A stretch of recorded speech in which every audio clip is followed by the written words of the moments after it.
بسم الله.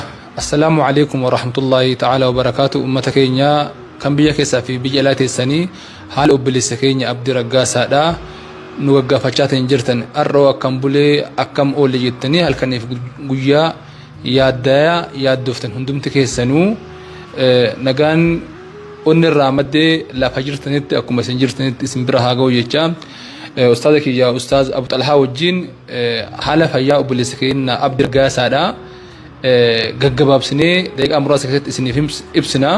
Osoo hin jalqabin Ustaaz Abu Xalhaan haalli fayyaa obboleessa keenya Abdii Raggaasaadha duraanirraa amma hoo maal fakkaata waan jedhu isaan gaafannee walitti dachaana. Ustaaz haalli fayyaa obboleessa keenya Abdii Raggaasaadha kan duraatii wal bira qabdanii gaafa isin ilaaltanii anillee baruudhaan ibsuudhaaf yaaleera achi asillee guyyaa tokko lama akkas geenyee irraa mee maal fakkaata haalli fayyaa isaa?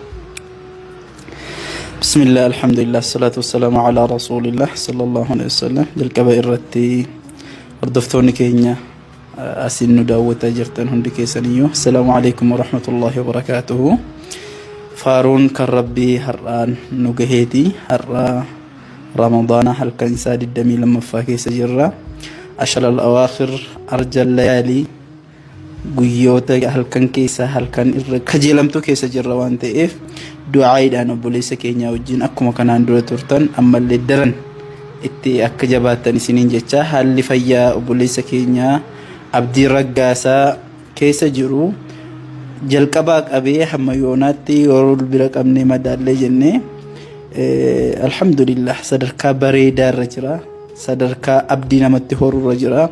sadarkaa yeroo gabaabaa keessatti illee yoo rabbi fedhe yaalii isa barbaachisuu fi bakka barbaachisuutti waan isa barbaachisuuf yoo argate fayyee akkasaa kanaan duraatti deebi'a jennee waan rabbirraa abdannurra jirra waan ta'eef keessatti yoo har'a haala bareedaa keessa jira.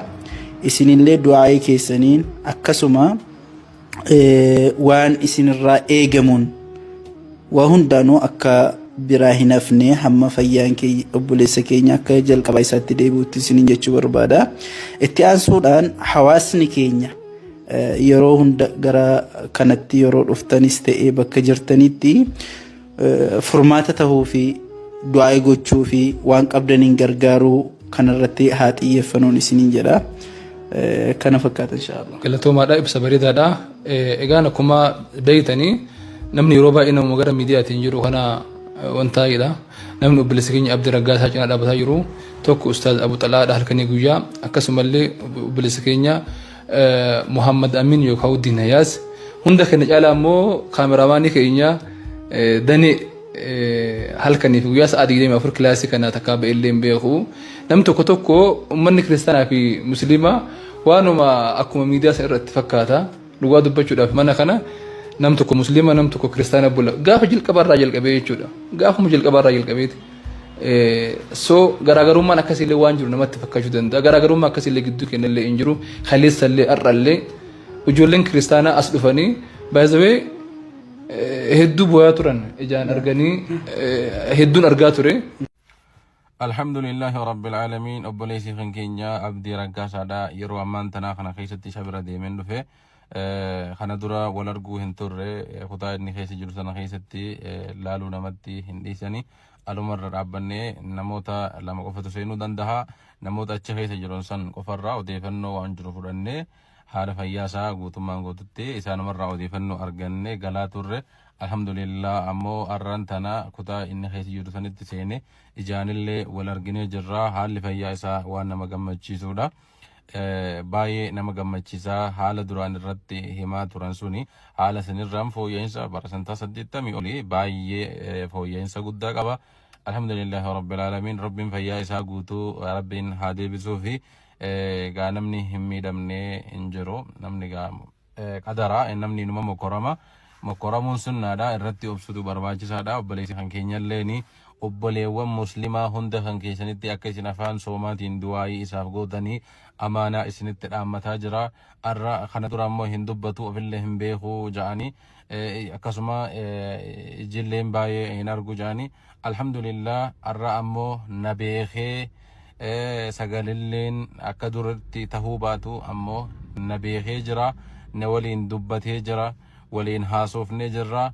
wanni inni guddaan anatti illee dhaammate isinitti illee dhaammate akka rabbiin fayyaa isaa kana guutuu isaaf deebise isa fayyisuudha. Namoonni harama keessa jirtan Makkatal Mukarramaadhaan warra jirtanii du'aa'iin immoo bakka san jirtu du'aa'ii lafa hin buune obboleessa kan keessanii Abdii Raggaasaa kana durallee dagattanii hin beektanii ammallee akka hin daganne irra deebiidhaan isinitti hima. Akkasuma immoo namoonni biyya keessa jirtanillee obboleessa keessan Abdii Raggaasaa akka rabbi fayyaa guutuu isaaf deebisu du'aa'iin nama soomee qeebalamtuudha waan ta'eef hundi keessaniitu afaan soomaatiin obboleessa keessaniif du'aa'ii godhaadaa isiniin jenna. Alhamdulillahi rabbil aalamiin waan nama gammachiisuudha. Asii achillee dabalee fayyaa isaa guutuu rabbi naa deebisuu fi akkasii isiniin jenna. Namoota meeqa gara islaamummaa fide ati maal goote mata diidam caffaruu malee harummaa kee urgufuu malee geemma taaptaaf godhuu malee maal goote islaamummaaf guyyaa durriyyeen asii utaaltee waan faloora dhabdee waa jette islaamummaan isinii dhiisaa deemi kaa islaamummaan nu sii kanne boo waan silaa sii kanne sirraa hin gure heddurraa silaa islaamummaan namaa kanne heddurraa hin gura silaa kanaan bitan akka sii kanne deemi kaa deemne jedhaa barsanu nagaa karaan duyda gartee tafkii siifaa taatu karaan duyda tafkii lukkuu jedhanii miti duyda mixiidhaa siifaa ta'u tafkiirra waan xiqqoon hin jirti ichi gadhiiroo waan akkasii siifaa hin jirti. Daabbaa jaansa yoo taate daabbaa jaansa yoo taate sanillee waan beeknuti waan akka taatee argina soo saniif akkuma taate waan bixiirra xiqqoo siifaa ta'u karaan gabaabbatee deem dhaqe faarfadhu yesuus shubbisii qottu shaada si qabsiifna laalii qottu.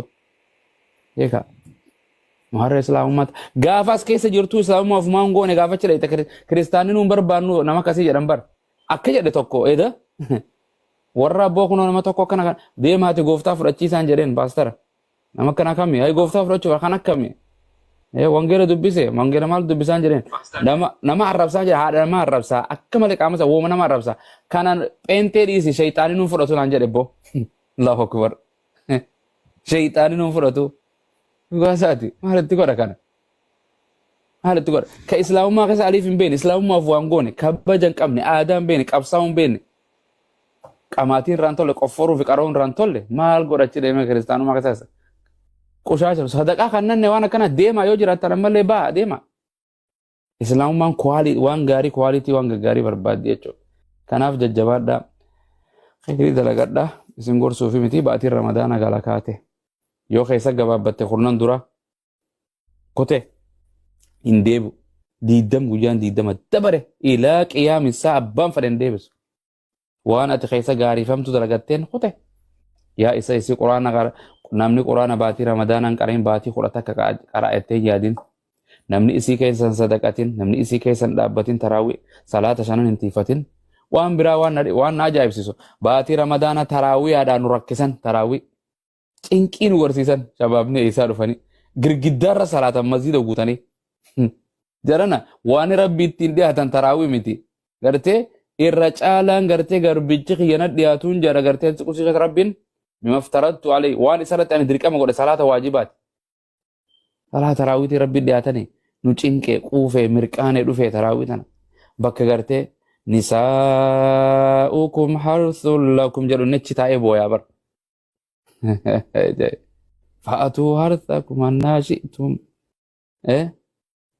حتى يطهرن غرتي كقول لي فتكن أتشنا أبو يعني ربنا رحمة سيني أقوله غافة براسو ينبو غافة مركانة أما مركانة كسيت تنكبو ربي سنا إبسو دعاء ولي غرا جرو وريد جرادا ومسلم أبو إسلامي سنا سلامي نرجني توري برد إيراي ربي جرو وريد سنا جراتشسو maatii teessan keessatti qabeenya keessan keessatti dalagaa teessan keessatti warra soomara muratus rabbiin isin haa godhu warra fayyaan imaanaan guyyaarraa galgalarraa walitti deddeebu rabbiin haa godhu aniin kun har'a osoo fayyaan qabaanneen dhufu jiran asirra waan sooshaal miidiyaan harka sooshaal miidiyaa jala rabbi isin hin qabiyyaa jiran ummata feemasoota jala rabbiin isin hin qabin warra rabbal ka'aba waan godhan kana gartee liwajii illaa yoo taate ani hin beeku guyyaa tokko deemteeti ittiin si qaban anaa si kanne anaa si fuusise anaa mana si ijaare anaa feemas godhe sirratti dhaadata ilmi namaa sirratti dhaadata